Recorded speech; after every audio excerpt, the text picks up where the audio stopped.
એસએમસીની ટીમનો સપાટો યથાવત રહેવા પામ્યો છે। રાજકોટ માર્કેટિંગ યાર્ડમાં બટેટાની આડમાંથી દારૂનો મોટો જથ્થો પકડી પાડવામાં આવ્યો હતો। એ જ રીતે વલસાડ જિલ્લાના પારડી પોલીસ સ્ટેશન વિસ્તારમાં રિક્ષામાંથી પણ મોટો જથ્થો દારૂનો કબજે કરી આરોપી પકડાયા। મોનિટરિંગ સેલનો સપાટો યથાવત। બે અલગ અલગ રેડમાં એસએમસીએ ફરી ગેરકાયદેસર દારૂનો મોટો જથ્થો કબજે કર્યો।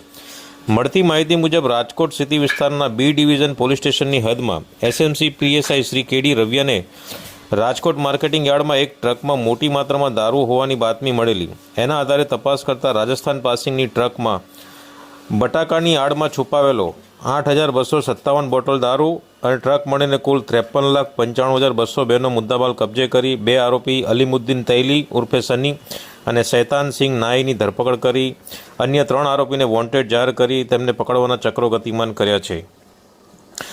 અને અન્ય એક બીજી રેડમાં એસએમસીના પીએસઆઈ આરજી વસાવાને ચોક્કસ બાતમી મળી હતી કે વલસાડ જિલ્લાના પારડી પોલીસ સ્ટેશન વિસ્તારમાં દારૂની હેરાફેરી થઈ રહી છે। તેના આધારે તપાસ કરતાં 1948 નંગ બોટલ અને બિયર દારૂ કબજે કરી રિક્ષા સાથે કુલ 6,81,401નો મુદ્દામાલ કબજે કરી 5 આરોપીની ધરપકડ કરી અને 9 આરોપીને વોન્ટેડ જાહેર કરી અને કાયદેસરની કાર્યવાહી હાથ ધરી છે। જસ્ટિન પરેરા, આમતક ન્યૂઝ બ્યુરો, ગાંધીનગર।